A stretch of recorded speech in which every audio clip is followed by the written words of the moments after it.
पत्रकार बंधुओं, सम्मानित साथियों, छायाकार बंधुओं, आप सभी को आदर सहित प्रणाम। आज हम एक बहुत महत्वपूर्ण विषय लेकर आए हैं। हालांकि 2 दिन से चल रहा है ये विषय, तो आज एक नागरिक संगठन होने के नाते हम आप सब लोगों के सामने इस विषय को रखना चाहते हैं। विषय है ये जो directorate of urban local bodies का एक नोटिफिकेशन आया है। मेरे पास इसकी कॉपी है, फोटो कॉपी है, थोड़ी सी क्लियर नहीं है, लेकिन 18 फरवरी 2022 का ये नोटिफिकेशन है। इस नोटिफिकेशन के हिसाब से जो इसका सब्जेक्ट इन्होंने जो दिया हुआ है, मैं उसको पढ़ के बता देता हूं। Levying of unified development charges, levying of unified development charges within municipal limits where provisions of controlled area are not applicable. यानी कि जो म्युनिसिपल काउंसिल की जितनी भी लिमिट है, चाहे वो नई है चाहे वो पुरानी है, चाहे हम ओल्ड एमसीएफ की बात करें या फिर हम बात कर रहे हैं जो नई कॉलोनियों की बात कर रहे हैं, उनके अंदर जो विकास शुल्क, जो डेवलपमेंट चार्जेस जो मांगे जा रहे हैं, वो उसकी दरें जो है वो एकाकृत करने के लिए, यूनिफाइड करने के नाम पर अब वो 5% ऑफ द कलेक्टर रेट कर दिया गया है। आसान भाषा में समझें कि पहले जो ये डेवलपमेंट चार्ज लिया जाता था, ये इसकी कोई ऐसा कोई यूनिफॉर्म नहीं था, कोई एक जैसा नहीं था। कहीं पर 50 रुपए गज के हिसाब से लिया जाता था, कहीं 70 रुपए गज के हिसाब से था, कहीं 100 रुपए, और फरीदाबाद गुड़गांव जैसे जो महानगर जैसी जिनकी आज स्थिति बनी हुई है, तो उनसे 150 रुपए प्रति गज तक का भी लिया जा रहा था। कमर्शियल का अलग था, रेजिडेंशियल का अलग था। अब इन्होंने अपने आप को, इस सरकार ने, हरियाणा सरकार ने इसको अपने आप को ये दिखाते हुए कि भाई हम जो है यूनिफॉर्मिटी लेके आ रहे हैं, हम इसको एक जैसा कर रहे हैं, उसको इन्होंने 5% ऑफ द कलेक्टर रेट इन्होंने उसको निर्धारित कर दिया। और नोटिस के हिसाब से this will be implemented with immediate effect. हम फरीदाबाद के एक नागरिक संगठन है, सेव फरीदाबाद, और हम 2 दिन इंतजार कर रहे थे कि शायद इस शहर का जो विपक्ष है वो जागेगा, वो इस चीज के ऊपर आवाज उठाएगा, कुछ होगा। लेकिन शायद मुझे लगता है कि ये जो हरियाणा सरकार की और खास तौर से फरीदाबाद के लिए, केवल मैं फरीदाबाद शहर की बात करूंगा, जो एक संगठित, योजनाबद्ध और एक अधिकृत लूट जो इस शहर के अंदर मच गई है, कि भाई ये ऑर्गेनाइज क्राइम है, ऑर्गेनाइज लूट है, ये सिस्टेमिक लूट है, यानी कि संगठनात्मक लूट जो है ये लोग करने से बाज नहीं आ रहे हैं। अब इसमें क्यों फरीदाबाद जो है ये चिंता का विषय इस शहर के लिए सबसे ज्यादा है, क्योंकि जैसे मुंबई जो है उसमें सबसे बड़ी स्लम बस्ती, जो उसको हम धारावी बोलते हैं, इस तरह की जो मुंबई के अंदर है, इसी तरीके से अगर हरियाणा की बात करें तो जितनी भी कॉलोनियां, जितनी भी 25 गज, 50 गज, 100 गज वाले मकानों की जो कॉलोनियां हैं, जिसके अंदर से खासतौर से जो प्रवासी हमारे भाई बंधु जो हैं वो रहते हैं यहाँ पर, जो कामगारों की कॉलोनियां हैं, जो लोग फैक्ट्रियों में काम करते हैं उनकी कॉलोनियां हैं, जो स्लम बस्तियां हैं, वो सबसे ज्यादा है इस शहर के अंदर। पूरे हरियाणा में सबसे ज्यादा है, बल्कि अगर आप नॉर्थ इंडिया की बात करेंगे तो नॉर्थ इंडिया के अंदर भी इसी शहर के अंदर सबसे ज्यादा है। और इस आदेश से, इस तुगलकी फरमान से सबसे ज्यादा जो प्रभावित जो कोई हो रही है, तो वो इस शहर की कॉलोनियां हो रही हैं, जिनको ये सरकार बार बार कभी उनको वैध करने के चक्कर में, कभी कुछ करने के चक्कर में, इनको हमेशा एक प्रताड़ना जो है झेलनी पड़ रही है। बड़ी हास्यास्पद सी बात है कि नाम दिया जा रहा है विकास शुल्क, और विकास इस शहर के अंदर कैसा है वो आप सब लोगों को भली भांति उसको आपको जानकारी है। हम बार बार उसको लेकर सड़क पर भी बैठ रहे हैं, हम बार बार उसकी आवाज उठा रहे हैं, प्रेस कॉन्फ्रेंस के माध्यम से, स्टेटमेंट्स के माध्यम से, तरीके जो हमारे पास माध्यम, जो संविधान में माध्यम दे रखा है, उसमें बार बार आवाज उठा रहे हैं। लेकिन इस शहर का जो विकास है वो विनाश में परिवर्तित हो चुका है। इस शहर के जो नेता है, जो राजनेता है, उनको विकास का कुछ मतलब ही नहीं पता, और वो इसको एक संगठित लूट का एक अड्डा बना लिया इस शहर को, जिससे कि ये शहर जो है बिल्कुल जिसको कहते हैं रसातल में जाता जा रहा है। अगर बात करेंगे कि इसमें बदलाव मेनली क्या आया, देखिए 5% का जो रूल था, ये 5% का रूल पहले भी था, लेकिन वो क्या था कि जो कॉलोनियां 3 साल के अंदर अंदर जो विकसित हुई हैं, जिनको 3 साल के अंदर अंदर वैध किया है। अब बड़ी हैरानी की बात है कि इन्होंने इसको जो है सभी, जहां पर भी म्युनिसिपल लिमिट्स लागू होती हैं और जहां पर भी लाल डोरे की जमीन जहां पर लागू होती है, जहां पर लाल डोरे की जो जमीन है, वहां से भी इन्होंने उस दर को बढ़ा दिया है। इससे अफेक्ट क्या क्या पड़ेगा? अगर मान लीजिए कल को आपको बिल्डिंग प्लान उसके आपको सर्टिफिकेट चाहिए बिल्डिंग प्लान का। अगर आपको एनओसी चाहिए, आपको नक्शा पास करवाना है, आपको कोई रिवाइज बिल्डिंग प्लान बनाना है, आपको कोई ऑक्यूपेशन सर्टिफिकेट चाहिए, तो अब आपको ये नई विकास दरें जो है वो आपको भुगतान करनी पड़ेंगी। अगर मान लीजिए आपने पहले से, आप कहते हैं जी कि हमने जब ये कॉलोनी में मकान जब लिया था तो उस समय हमने जब एनओसी ली थी तो डेवलपमेंट चार्ज भर दिया था हमने, ठीक है, तो ये कह रहे नहीं, ऐसे नहीं होगा, आपको हम नए तरीके से लूटेंगे। कैसे लूटेंगे कि भाई आपने पहले तो भर दिया, अब हमारे जैसे मान लीजिए फर्ज कीजिए आपने पहले भरा 100 रुपए प्रति गज के हिसाब से, आपका आया 12,000 रुपए के आसपास, और अब नया जो 5% ऑफ द कलेक्टर रेट जो नया चार्ज बनता है, अगर आपने उस समय नहीं भरा होता और आज भरते तो आज वो 50,000 रुपए बन रहा है। तो जो डिफरेंस है, जो 38,000 रुपया है, वो 38,000 रुपए आपकी जेब से लूटने का काम करेंगे। ये वो फरमान है जिसके अंदर है कि आपकी जेब से वो 38,000 रुपए जो मैंने उदाहरण के तौर पर बताया, वो 38,000 रुपए आपकी जेब से लूटा जाएगा।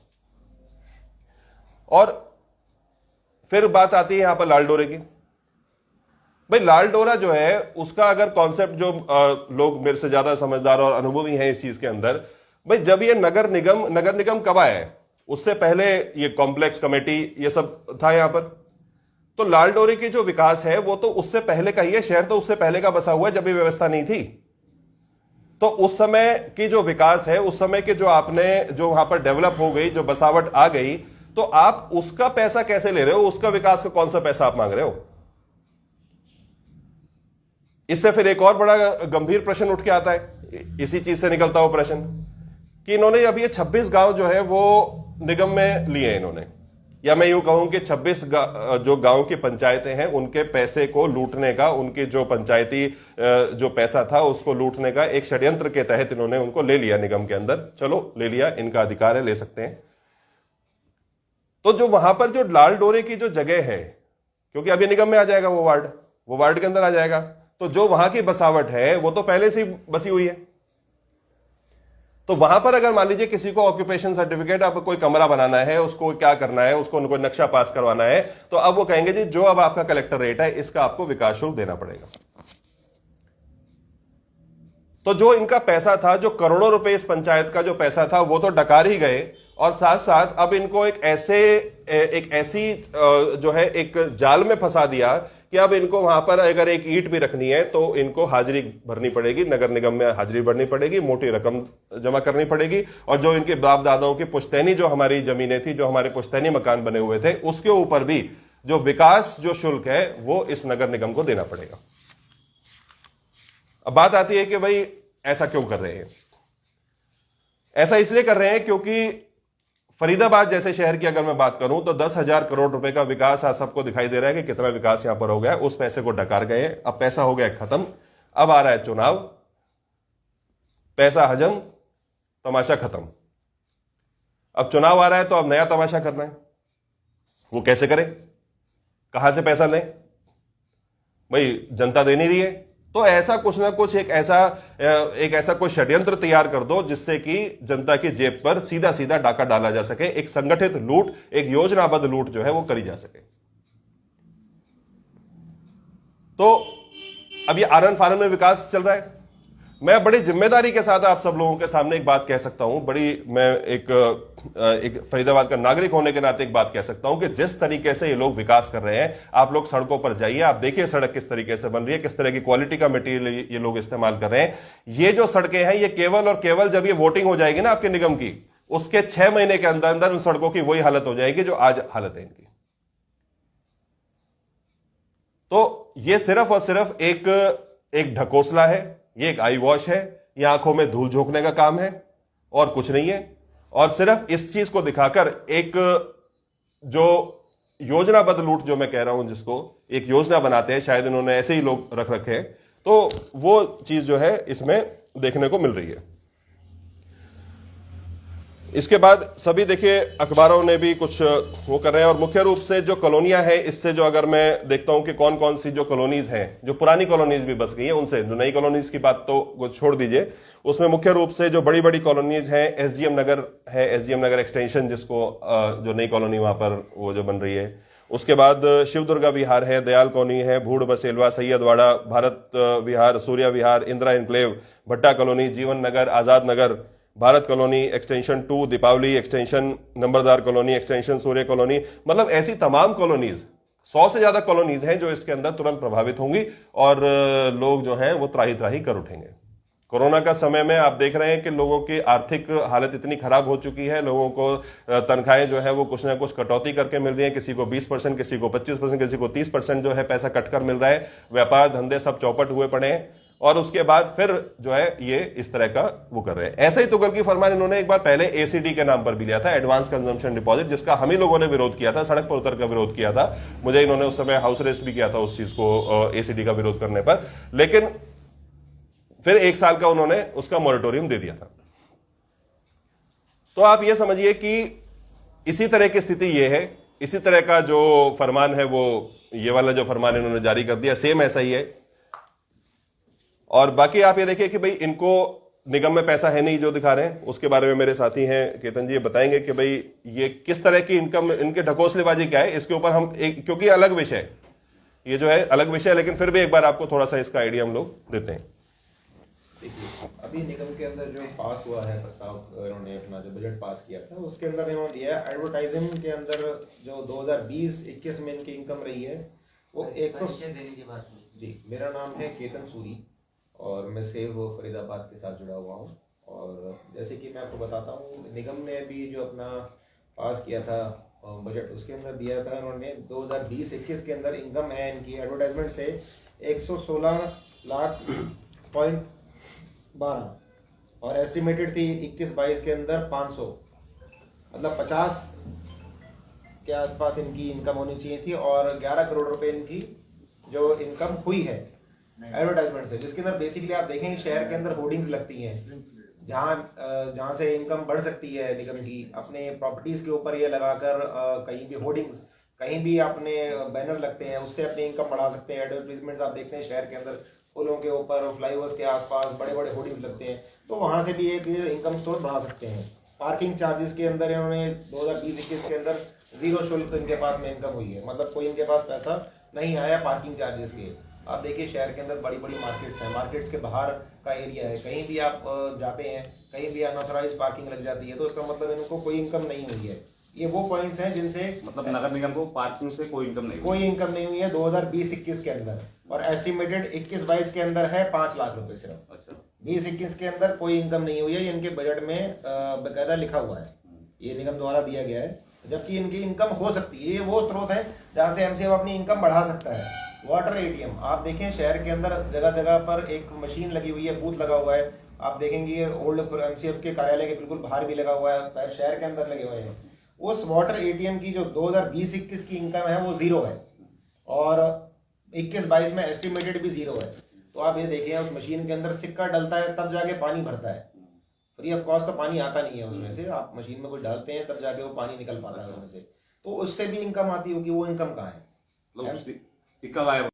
आप ये देखिए ना सर, आप इसमें अगर आप आधिकारिक तौर पे 10, 20, 50, 100 रुपया हो, लेकिन सिक्का चल रहा है इनका, चल रहा है। और उसी मतलब 0 पैसे दिखाए हैं, बिल्कुल 0 दिखा रखे हैं सर उनके, बिल्कुल मैं कहता हूँ चिल्लर भी नहीं छोड़े, मतलब 0 है। और आप ये देखें उस एटीएम के ऊपर आप अगर इनकम बढ़ानी है, एमसीएफ की जगह है, वो अपने बोर्ड लगवा सकता है, उसके ऊपर होर्डिंग लगती है, किसी भी तरीके से आप उसको चाहे आउटसोर्स करके कई जगहों पे होर्डिंग तो लगी है, क्या वैसे ही निजी लोग लगाए हैं, पैसा दिया जा रहा है? सर आप देखिए ना, इनकम 0 शो कर रहे हैं, मींस हमारे लिए वो 0 है। अच्छा, अब वो उसकी उगाई हो रही है, उसका पैसा कहाँ जा रहा है वो एक अपने आप में अलग विषय है। अच्छा, फिलहाल जहाँ से इनकम स्रोत एमसीएफ के बढ़ सकते थे, ये मैं उस पॉइंट पे बता रहा हूँ आपको। इतने नेताओं के जो होर्डिंग लगते हैं पूरे शहर में लगते हैं, बिल्कुल ये मतलब फ्री लग रहे हैं ये इनके आधिकारिक तौर पे जो दिए गए पेपर के ऊपर तो 0 है, मतलब उसके ऊपर में एडवर्टाइजमेंट कमाई नहीं ये लोग कर पाए। एडवर्टाइजमेंट्स के ऊपर आप ये देखें 116, मतलब मान लीजिए करीबन 11 करोड़ रुपए के आसपास, 11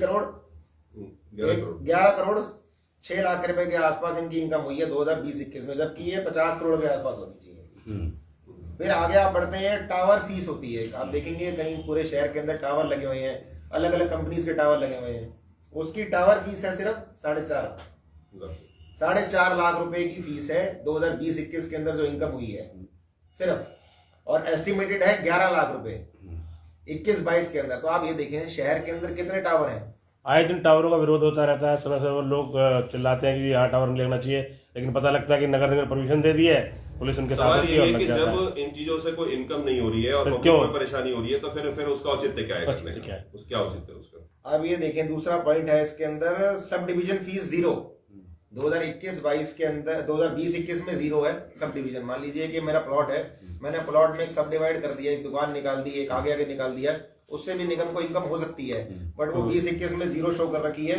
21-22 में एस्टिमेटेड है 34 करोड़ 50 लाख रुपए, वो एस्टिमेटेड है। तो अब ये देखें, जहां से इनकम आ सकती है वहां जीरो शो किया जा रहा है, और एक आम आदमी के जेब के ऊपर ये अतिरिक्त बोझ डाल के विकास शुल्क का वो वसूलने की तैयारी हो चुकी है। CLU शो किया गया है 20-21 के अंदर 54 लाख रुपए का, मात्र 54 लाख रुपए 20-21 के अंदर इनकी इनकम हुई है, 54 लाख रुपए टोटल। आप ये सोचिए कि 54 लाख रुपए की इनकम हुई है 2020-21 के अंदर, जिसकी मात्रा अगर आप अगर खुद भी अगर कैलकुलेशन करेंगे तो फरीदाबाद में इतने CLU हुए होंगे, तो उसकी क्या तो ये क्या अंडर टेबल हुए सारे CLU? निर्माण हुए, ये तो देखिए, सारे अंडर टेबल हुए मैं हैं। इसमें आपको एक चीज इसमें दो चीजें ऐड करूंगा मैं। एक तो सबसे पहली बात, हमारा एक बहुत बड़ा प्रश्न है, खासतौर से अगर हम नहर पार की बात करें या इधर की बात करें जो डेवलपमेंट चार्जेस के हैं। ये केतन जी ने कुछ टच कर दिया है, इससे आपको आइडिया हो गया होगा कि निगम के पास स्रोत तो बहुत है, लेकिन इनको शायद वो लूटमारी समझ में आती है और कोई स्रोत समझ में नहीं आता। चलिए, लेकिन अब क्या है कि जैसे होता क्या है कि हम ये प्रश्न पूछना चाहते हैं आप सब के माध्यम से। हमने RTI लगाई, RTI में हमें जवाब नहीं मिलता। प्रश्न हमारा ये है, छोटा सा प्रश्न है कि फरीदाबाद के पास EDC कितना पैसा आया, एक्सटर्नल डेवलपमेंट चार्जेस जो है उसका कितना पैसा सरकार के पास आया, निगम के पास आया, मतलब उसके अंदर EDC का पैसा। और वो EDC का जो पैसा है वो कहां गया? जो एक्सटर्नल डेवलपमेंट चार्जेस हैं, जो पैसा इन्होंने उगाया, लोगों से कलेक्ट किया, हजारों करोड़ रुपया जो है वो EDC के नाम पर आया हुआ है। लेकिन EDC का पैसा उगाया कहां? आपने कहां उसको डाइवर्ट कर दिया, उस फंड को आपने कहां भेज दिया, आपने उसमें कौन सा विकास कर दिया? ये एक बहुत बड़ा प्रश्न है और हमें उसकी एक आइटमाइज लिस्ट दी जाए, हमें बताया जाए कि EDC का इतना पैसा आया और उस एक्सटर्नल डेवलपमेंट चार्जेस में हमने बिजली के पोल्स में इतना लगाया, हमने सड़क निर्माण में इतना लगाया। या देखिए, EDC क्या होता है कि जैसे जो सरकार की सुविधाएं हैं उसको वहां तक लेके आने, बिल्डर तक लेके पहुंचाने का। तो वो सारा का सारा पैसे का हमने पहले भी एक प्रेस कॉन्फ्रेंस करी थी जिसके अंदर हमने DHBBN का 200 करोड़ रुपया एक बिल्डर के द्वारा खाए जाने का आरोप हमने लगाया था। बहुत महत्वपूर्ण एक और जो चीज है, आप इसमें समझिए कि ये क्यों चिंता का विषय है, क्योंकि इन्होंने इसको ये कर दिया 5% of the collector rate, 5% of the collector rate. मैं किसी साथी से आग्रह करूंगा एक बार पीछे का दरवाजा थोड़ा बंद कर दें, थोड़ा शोर आ रहा है उसमें। तो 5% का मतलब जैसे जैसे आपका कलेक्टर रेट बढ़ेगा आपका डेवलपमेंट चार्ज भी बढ़ता रहेगा, क्योंकि प्रतिशत है ना उसका। आज अगर डेवलपमेंट चार्ज, आज आपका अगर कलेक्टर रेट जो है वो अगर 20,000 रुपए है, अगर DC रेट 20,000 रुपए है वहां का, तो उसके बाद आपने जब वो कल वो 25,000 हो जाता है तो आपका डेवलपमेंट चार्ज भी बढ़ जाएगा। ये बात कि जैसे पहले डेवलपमेंट चार्ज एक बार ही देना होता था, अब पूरी लाइफ फ्लोटिंग रहेगी, फ्लोटिंग है। अब कुछ भी करेंगे ना, आप जैसे मान लीजिए आपने कोई कमरा बनाना है, अब कमरा बनाएंगे तो उसके ऊपर ऑक्यूपेशन सर्टिफिकेट करे जाएंगे, फिर कहेंगे जी आप इसको करो और डिफरेंस जमा करो उसके अंदर। मान लीजिए आज आपने जमा कर दिया, मैं कह रहा हूं ये जो डिफरेंस वाला है ना, आप इसकी गंभीरता को नहीं समझ रहे हैं कि ये जो डिफरेंस वाली जो बात इन्होंने कर दी है कि आपको ये पहले से देना पड़ेगा। आज मान लीजिए मैं कह रहा हूं आज हम 2022 में बैठे हैं, आज हमने ये जमा कर दिया, इनके नए जो तुगल की फरमान है इसके हिसाब से भी जमा कर दिया। अब इन्होंने कलेक्टर रेट बढ़ा दिया और अब मान लीजिए मुझे एक कमरा और बनाना है, फिर मैं जाऊंगा तो कहेंगे जी अब डेवलपमेंट चार्ज जो है वो 10,000 रुपए डिफरेंस आ गया, 2022 से 2024 के बीच में डिफरेंस आ गया, तो अब आपको अब ये दोबारा भरना पड़ेगा। ऑल लाइफ चलेगा ये। हाँ, ये चलता रहेगा क्योंकि कलेक्टर रेट तो बढ़ता रहेगा, कलेक्टर रेट तो कम तो होना नहीं है, वो तो बढ़ता ही रहेगा। ठीक है। और ये देखिए ये इतने स्मार्ट और शातिर लोग हैं कि इन्होंने अभी 10 फरवरी को एक नोटिफिकेशन जारी किया जिसमें कि कलेक्टर रेट को बढ़ाया गया। ठीक है, लोग भी बड़े खुश हुए, लोगों ने सोचा कि चलो भाई ठीक है, हमारा रेट बढ़ रहा है, प्रॉपर्टी का रेट बढ़ रहा है। हालांकि उससे फायदा ही नहीं हुआ क्योंकि स्टैंप ड्यूटी बढ़ती है, लेकिन फिर भी एक आम जो आदमी है जिसको इतनी जो समझ नहीं होती वो सोचता है कि चलो जी मेरा प्रॉपर्टी का रेट बढ़ रहा है यहाँ पर, ठीक है ना, कलेक्टर रेट बढ़ गया इसका। अब उसके तुरंत एक हफ्ते के बाद ही इन लोगों ने अब ये 5% वाले ये कर दिया। तो यानी कि आपने कलेक्टर रेट पब्लिक वेलफेयर के लिए नहीं बढ़ाया था, आपने राजस्व की इनकम बढ़ाने के लिए नहीं बढ़ाया था, आपने इसलिए बढ़ाया था ताकि आप एक नई जो लूट है उसको अंजाम दे सको। ये जो 5% वाला, इससे इनकी शहर के प्रति दुर्भावना और जो हमसे गलती हुई, जो इस पूरे शहर से गलती हुई कि अगर फरीदाबाद की जनता वोट नहीं देती, अगर फरीदाबाद की जनता ने जितना दिल खोलकर वोट दिया है तो उसका जो सिला जो मिला है वो इन्होंने वो दिया है कि भैया इन्हें जम के कूटो और रज के लूटो इन्हें। तो वो इनका एक जो है ना, वो हमें उसके बदले में ये मिला है। आप ये देखिए कि अगर मैं फरीदाबाद की बात करूं तो हमने 6 जो हमारी विधानसभाएं हैं, तो 6 में से हमने 5 विधायक इनको दे रखे हैं। अगर मान लीजिए एक हम कांग्रेस के विधायक की बात करें, उसको अगर अलग भी कर दें तो नैनपाल रावत जी भले ही वो निर्दलीय लड़े, लेकिन बाद में तो इन्हीं में मिल गए। तो इस शहर की जनता ने 6 में से 5 विधायक दे रखे हैं इनको। तो 6 में से 5 विधायक देने के बाद भी हमें जो इसका सिला जो मिल रहा है फरीदाबाद जैसे उसको मिल रहा है कि भाई तुम्हारा तो हम विकास करके मानेंगे, भले तुम मर जाओ लेकिन तुम्हारा विकास जरूर करेंगे और उसके ऊपर शुल्क भी लेंगे हम लोग। तो ये हमारे कुछ इसके अंदर मुख्य रूप से वो थे। कोई आपके प्रश्न हो तो आप पूछ लीजिए। अब मूल डिमांड क्या है सरकार से? आप डिमांड क्या है? देखिए हमारी डिमांड ये है कि सर, हमारी तो बड़ी सिंपल सी डिमांड है। इसमें यह है कि भाई आप इस जो आपने ये जो तुगल की फरमान जो जारी करा है, इस फरमान को रोल बैक करो, ये डिसीजन को रोल बैक किया जाए, इसको वापस लिया जाए। और इसमें हम सरकार को फरीदाबाद की तरफ से हम एक अल्टीमेटम दे रहे हैं, आपको हम 7 दिन का समय दे रहे हैं। इसके अंदर अगर 7 दिन के अंदर सरकार इस चीज को रोल बैक नहीं करती है तो यहां पर आंदोलन होगा, जन आंदोलन होगा और एक शहर व्यापी आंदोलन जो है उसके लिए हम लोग बिल्कुल तैयार हैं। चाहे हमें उसके लिए कुछ भी करना पड़े, हम सड़कों पर आएंगे, लेकिन इस तरह का जो ये संगठित लूट है इस शहर के अंदर नहीं करने देंगे। और शर्म आनी चाहिए शहर के जो नेता है, मैं उनको कहूंगा कि उनको शर्म आनी चाहिए कि जब इस तरह की चीजें फरमान पास हो रहे थे और आपको पता था कि आपका शहर जो है सबसे ज्यादा प्रभावित होगा इस चीज से, आपको एक बार भी आपने इसकी आवाज नहीं उठाई। आपने एक बार भी मुख्यमंत्री से ये नहीं कहा कि भाई इससे फरीदाबाद शहर तो मर जाएगा बिल्कुल, क्योंकि और जिलों का तो पता नहीं, लेकिन फरीदाबाद क्योंकि कॉलोनी सबसे ज्यादा है यहां पर, क्योंकि यहां पर इस तरह की चीजें जो है वो सबसे ज्यादा उगाई होगी, तो भाई अब तो शहर बिल्कुल ही मर जाएगा। आपने एक बार भी उसकी आवाज नहीं उठाई, तो आप किस बात के जनप्रतिनिधि हो? हम बहिष्कार करते हैं ऐसे जनप्रतिनिधियों का। कलेक्टर रेट बढ़ने से पब्लिक खुश हो गई, अब डेवलपमेंट चार्ज तो देना ही पड़ेगा ना, तो पब्लिक को क्या मैसेज देना चाहेंगे? जो खुश है उसको लग रहा है हमारी प्रॉपर्टी बढ़ गई, अब हमें ज्यादा पैसे मिलेंगे। देखिए तो ये नहीं पता डेवलपमेंट चार्ज भी लिया जाएगा, अभी मैसेज कन्वे नहीं हुआ, तो क्या मैसेज देना चाहेंगे? देखिए मैसेज तो हमारा बिल्कुल क्लियर है कि इसमें पब्लिक को खुश होने की आवश्यकता नहीं है। कि ये तो आपको एक तरीके से आप समझ लीजिए कि आपको एक रास्ते पे डाल दिया जिसपे आपको ऐसी बस में बिठा दिया जिसको आगे जाके लुटना ही लुटना है। तो आप ये मत समझिए कि मैं पैदल चल रहा था और मुझे बस मिल गई। ये है कि भाई आप तो अब लुटेरों के पास जल्दी पहुंच रहे हैं। अब आपको कुछ भी काम करना है तो आपके अच्छा, इससे होगा क्या? पहले लोग नक्शेबाज यहाँ फरीदाबाद में अगर आप देखेंगे तो तरह तरह के जो अवैध जो निर्माण चल रहे हैं, जिसके अंदर जो निगम है उसको चूना लगाया जाता है, करोड़ों का चूना लगाया जाता है। वो भाई साहब उसमें और थोड़ा सा विस्तार से बता देंगे उस चीज के बारे में कि कहां कहां पर कैसा वो चल रहा है। तो इतना जो लूट मची हुई है पहले से ही वो कर रही है, तो अब तो लोग और नक्शा पास नहीं कराएंगे। जहां नक्शा पास कराने के पहले 10,000, 20,000, 25,000 रुपए लगते थे, अब अगर वो 2-2 लाख रुपए लगेंगे तो पब्लिक तो वैसे नक्शा पास नहीं कराएगी। नहीं पास कराएगी तो अवैध निर्माण होंगे, अवैध निर्माण होंगे तो उससे क्या होगा? उससे अधिकारियों को सीधा सीधा फायदा होगा। तो पैसा सरकार को ना जाके वो इन जो अपराधी कह रहा हूं अधिकारी जो हैं उनके पास जाएगा, और वो जो अधिकारी हैं वो अपने मालामाल होंगे और जनता बेहाल होगी इसके अंदर। अभी जो भी सिस्टम चल रहा है, जो महामारी चल रही है, लोगों के पैसे खत्म हो गए, अब प्रॉपर्टी खरीदने के पैसे नहीं। जिनको 2 साल पहले बेचना था, 3 साल पहले, उन्होंने वहीं पर रोक दिया। अब सोच रहे प्रॉपर्टी महंगी होगी फिर बेचेंगे, लेकिन प्रॉपर्टी अब सरकार ने तो महंगी कर दी है, लेकिन पब्लिक के पास पैसे नहीं है। मुझे तो लगता है प्रॉपर्टी और भी सेल नहीं होगी अगर प्रॉपर्टी का रेट इस तरह से बढ़ा दिया जाएगा। पैसे हैं नहीं तो खरीदेगा कौन? नहीं खरीदेगा, और खरीदने के बाद क्या है ना, मान लीजिए आपने किसी तरीके से अपनी मेहनत कष्ट कमाई आपने करके खरीदने का हिसाब बना भी लिया, तो एक मोटी रकम आपको निगम में देनी पड़ेगी, क्योंकि आपको उसमें बिल्डिंग प्लान भी चाहिए, आपको ऑक्यूपेशन सर्टिफिकेट भी चाहिए, आपको और तरह के जितने भी नो ड्यूज सर्टिफिकेट्स हैं वो चाहिए। उन सबको पे आपको डेवलपमेंट चार्ज देना पड़ेगा, जो कि बढ़ी हुई दरों के हिसाब से लगेगा। और कलेक्टर रेट जैसे जैसे बढ़ेगा वैसे वैसे आपका ये मानदेय भी बढ़ जाएगा, आपका जो आपको देना पड़ेगा पैसा। तो आप 1 हफ्ते बाद आंदोलन का ऐलान कर रहे हैं? बिल्कुल आंदोलन का हम ऐलान कर रहे हैं। किस तरह का होगा आंदोलन आपका?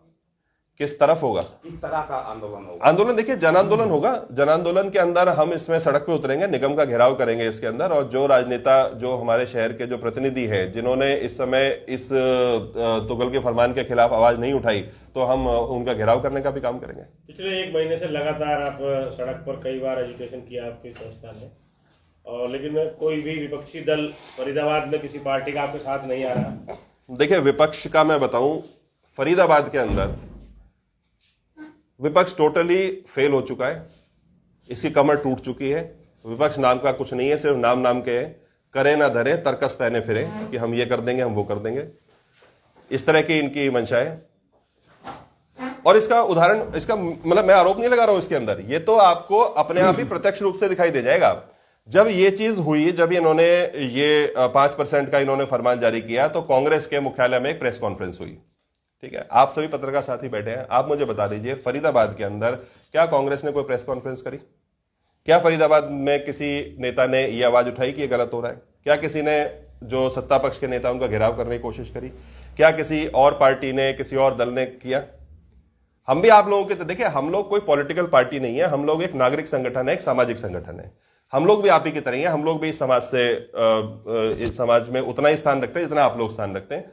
हमारे पास कोई संवैधानिक पद नहीं है, लेकिन हमने भी आप ही की तरह एक दिन दो दिन इंतजार करा कि भाई कोई तो बोलेगा, किसी का तो जमीर जागेगा, कोई तो ऐसा आदमी होगा जो अपने, जो इनके साथ, इनके अंदर का जो नेक्सस चल रहा है, जो इनके जो डीलिंग्स चल रही हैं, ये सारे जो आज शहर जो है वो डीलर्स का शहर बन गया है, हर तरह की डील यहां पर चलती रहती है, हर तरह का माफिया यहां पर सक्रिय है। कोई तो सोचेगा कि यार इस पब्लिक के बारे में सोचो जिससे मुझे वोट लेनी है। मतलब फरीदाबाद की जनता के बारे में ना पक्ष सोच रहा है ना विपक्ष, कोई मतलब नहीं है, ये तो आपस में मिलके लूट कर रहे हैं, ये पक्ष और विपक्ष मिलके लूट कर रहे हैं इसके अंदर। और ये तो जनता को आना पड़ेगा। अब विपक्ष, अब जनता जो है, देखिए फरीदाबाद की पढ़ी लिखी जागरूक जनता है, यहां लिटरेसी रेट बहुत हाई है, तो बस आवश्यकता क्या है कि अब जनता को अपने हितों की रक्षा स्वयं करना पड़ेगी। ठीक है, तो वो वाली बात है कि भाई अब चीर संभाल लो द्रौपदी, अब केशव ना आएंगे। तो वो वाली बात है कि भाई अब द्रौपदी को अपने चीर स्वयं संभालने पड़ेंगे, नहीं तो यहां चीर हरण जो है वो लगातार हो ही रहा है और ज्यादा चीर हरण होगा। तो वो बात है। तंवर साहब, आप कुछ कहेंगे? मैं तो कहता ही आ रहा हूँ कि इतने दिन से, परंतु सुनता कौन है? ये शहर, अपनी बात बोली करते। मैं कमल सिंह तंवर एडवोकेट भी हूँ और राजपूत सभा जिला फरीदाबाद का अध्यक्ष हूँ। नर्चर फाउंडेशन एक एनजीओ है, राष्ट्रीय एनजीओ है, उसका मैं संरक्षक हूँ। सेव फरीदाबाद एनजीओ का भी मैं संरक्षक हूँ। हम लोग इतने दिन से एक शहर को जगाने की कोशिश कर रहे हैं, परंतु जो एक नेक्सर बना हुआ भ्रष्ट पॉलिटिशियनों का, भ्रष्ट नेताओं का, शराब माफियाओं का, भूमाफियाओं का, ये पार्किंग माफियाओं का, जो रिसोर्सेज अभी मेरे भाई गिना रहे थे, वो रिसोर्सेज तो इतने हैं, ये नगर निगम को, मेरे को 1 साल के लिए एडवाइजर रख लें इसमें नगर निगम में, जो ये सो कॉल्ड अपने फ्लैटरर्स को रखते हैं। अभी जैसे ये कमेटी गठित की हैं, उसमें भी अभी डिक्लेयर नहीं किए ये कमेटियां, परंतु मार्केट में पता है कि कौन सा इलाका कहाँ चला गया है। अपने तरीके से मैनिपुलेशन कर रहे हैं। ये अली बाबा और 40 चोर जो हम कहते आए, वो वही कहानी है कि शहर को ये मिलकर लूट रहे हैं, और नहीं, जहां से रिसोर्सेज जनरेट होने चाहिए वहां ये आंख मीचते हैं। 12/2 एक कंपनी थी जहां से सैकड़ों करोड़ रुपए नगर निगम को मिलता है, वो अंडर टेबल मिल के अधिकारियों ने, और वो रजिस्ट्री हो गई उसकी, है उसकी रजिस्ट्री करा दी गई, निर्माण हो गया, मतलब उस पर इंडस्ट्रियल प्लॉट को कॉमर्शियल में कन्वर्ट कर दिया और इलीगल बिल्डिंगें बना दी, जो टोटल सेक्टर 37 का मार्ग बाधित होता आज उससे। ना उसका कोई प्लान, ना पार्किंग व्यवस्था, ना कुछ, इलीगल वो बना दी गई। जबकि उसमें वैसे ही मुझे पता लगा था कि करोड़ों रुपए का तो लेन देन का वैसे पता लगा था कि नेताओं के बीच में हुआ, मैं उसमें साक्षी था। अभी मैंने पीछे उठाया था, रक्सवाल वहां दबा रहा है, सरकारी जमीन को भी दबा लिया और इलीगल बिना CLU कराए 2.5 एकड़ में वो स्कूल बना रहा है। तो क्या वो, यदि इसका विजिलेंस कमेटी का बताते हैं, लोकसभा का वो है प्रभारी बीजेपी का, तो उसको ये अधिकार मिल गया कि वो सरकार के पैसे को बचाए। निहाल सिंह पूर्व पार्षद हैं, वो वहां एक बड़ी बिल्डिंग बना दी 1 एकड़ में बिना किसी नक्शा पास कराए, बिना उसके। तो कहां से ये आएंगे? जैसे अभी ये बता रहे थे, इतने स्लाटर हाउस चल रहे हैं शहर में, उसकी 0 इनकम है, कोई इनकम नहीं है। पानी की जो 10 पैसे लेते हैं 10 रुपए पर लीटर, 10 रुपए लीटर जो लेते हैं, जैसे भी उसका वो तक उसका हिसाब नहीं है कहीं। तो उसकी जो, और ये इलीगल जो एडवर्टाइजिंग है वो कहाँ जा रहा है?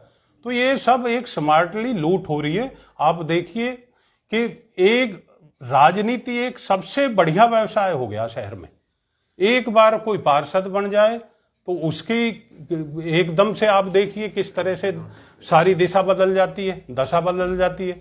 और एमएलए बन गया तो वो तो पीढ़ियों के लिए अर्जित कर जाता है, और मंत्री जी हो गए तो वो तो समझो सब कुछ हो गए, सब कुछ हो गए, फरीदाबाद के भगवान हो गए। मैंने पहले भी कहा है, केंद्रीय मंत्री बन गए तो केंद्रीय मंत्री होगी तो भाई जी मेरे से ही क्या कहवा, आप भी जान रही हो, ये तो देख लो अब। चलिए, और कोई प्रश्न हो हो गए तो सर्वे सर्वा हो गया। कैसे कमाई होगी नगर निगम की, ये बताइए। एडवाइजर बना दिया था हमें बना दें एडवाइजर, मेरी जब बनाएंगे जब बता देंगे ये जो। तभी मैं बता दूंगा किस तरह से होगी। ये चोरी रोक दें, जो इनका अनैतिक गठजोड़ हो के, आपने होर्डिंग लगा देता है जो अनैतिक गठजोड़ हो के। हाँ जी, वहाँ पर चलिए, हमारा विषय ना कि एक आज बार मेरे स्कूल से भी एक होर्डिंग लगाने के पैसे लिए निगम ने, तभी मैंने पूछा कि भाई ये इतने शहर में लग रहे हैं तो चलो मैं तो जमा कर दूंगा। वो कुछ 500-700 रुपए का उसका था एक होर्डिंग का। तो मैं तो एक पोल पे छोटा सा होर्डिंग लगा था, वो 2x3 का। अब उसके जब यदि ये 500 रुपए बना सकते हैं तो यहाँ तो बड़े बड़े होर्डिंग देखे हैं मैंने शहर में। हमारा तो विषय उनका आज ये तो 5% वाला ही वो था, और इसलिए ये मैं फिर दोबारा बुलाएंगे। 5% तो एक स्मार्टली लूट है, जो ये सुसाइडल स्टेप है। आम आदमी इसमें मरेगा ही मरेगा, बहुत ज्यादा है ये तो